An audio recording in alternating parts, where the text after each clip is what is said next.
It was the summer of 1998. My parents had been saving for years to take us to Disneyland, and at just 10 years old, I had never been so excited. The park felt like a dream come true. Every attraction, every color, every sound felt magical. But there was something no one had ever told me, something hidden in the shadows of that seemingly perfect place. It was our second day at the park. My parents decided to stop for a meal at a restaurant near Adventureland. After spending the whole day running from one ride to another, all I wanted was to explore more. That's when I noticed something strange. A small passage between two attractions, dimly lit and different from the rest of the park. There was no sign indicating what it was. It was as if it was just there, waiting to be discovered. I looked around. No one seemed to notice it. My parents were still busy deciding what to eat, so I decided to take a chance. I stepped into the passage and immediately the air felt colder. The vibrant sounds of Disneyland faded away, and all I could hear was an eerie silence, broken only by the sound of my own footsteps. The corridor was narrow, and as I walked, I realized that the ground was made of a different material than the rest of the park, as if it were an old, abandoned part that no one used anymore. I kept going, and at the end of the hallway, I saw a wooden door. It didn't look like it belonged in Disneyland. As I got closer, a chill ran down my spine. Something told me I shouldn't be there, but curiosity won. I turned the handle and the door creaked open. Inside, I found a small, dusty room filled with old objects. There were dolls of classic Disney characters, but they were different. Some were missing eyes, others were burned or deformed. In the center of the room, an old television was turned on, but all it showed was static. I stepped closer to the television, intrigued. Suddenly, the static changed, and a video started playing. It was an old Disneyland recording, but something was wrong. The people in the footage looked happy, but there was something distorted about their faces. Some children appeared to be screaming, but without any sound. Others simply vanished in the middle of the crowd, unnoticed. My heart pounded. Then the screen went black, and a single sentence appeared. "You shouldn't be here." That's when I heard a noise behind me, a low whisper, as if someone was there with me. I turned around quickly and saw something that froze me in fear. In the corner of the room, a tall shadow stood still. It had no face, just a dense, dark presence. The whispers grew louder, coming from all directions. My whole body went cold, and an instinct deep inside me screamed, "Run!" I bolted out of the room, slamming the door behind me. The corridor that had seemed narrow before now felt endless. The lights flickered and shadows shifted around me. I knew I wasn't alone. Something was following me.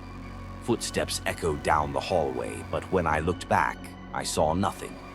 Every second felt like an eternity until, finally, I reached the exit and stumbled back into the park.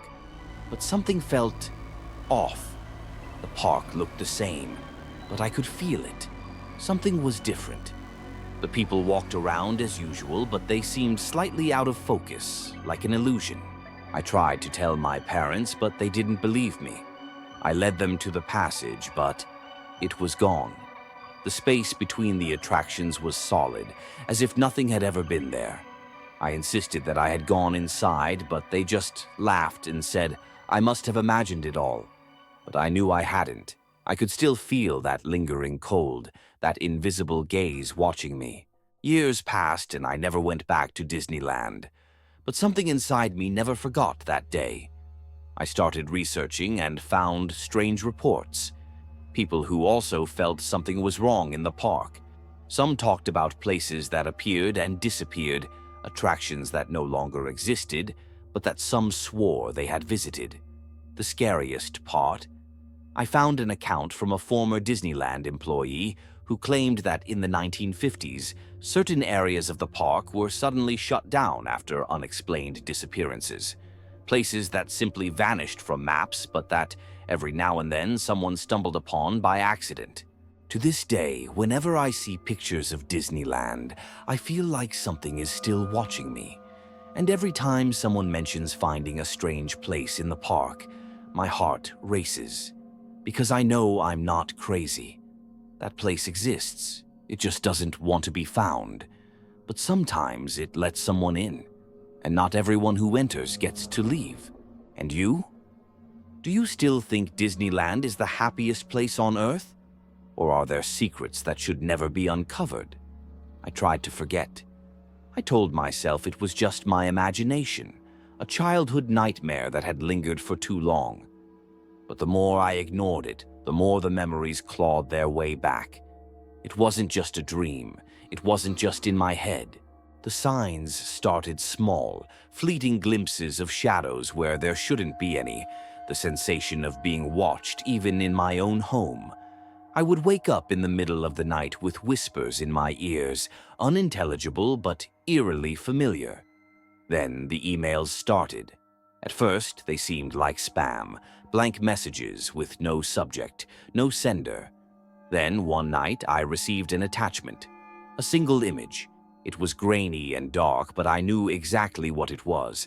A dimly lit corridor, old bricks damp with age, the passageway I had walked through all those years ago. And at the end of it, that wooden door. I tried to convince myself it was a coincidence. A prank, maybe. But the next email shattered that illusion. This time there was a video. The static buzzed for a few seconds before clearing to reveal a scene that made my blood turn to ice. It was Disneyland, but not as we know it. The footage was old, the colors washed out. People walked through the park, smiling, laughing, but something was wrong. Their movements were unnatural, slightly jerky, like puppets on invisible strings. Then the camera panned. My breath caught in my throat. There I was, 10 years old, standing in front of that hidden passage. I watched myself hesitate before stepping inside. The camera didn't follow. It lingered on the entrance. The shadows shifted, forming the shape of something tall, something waiting. The video ended abruptly. No message, no explanation. Just proof that someone, something, was watching. That it had always been watching. Now I'm left with a question that won't leave my mind. If that place was never meant to be found, why did it let me escape? Or did I ever really leave at all?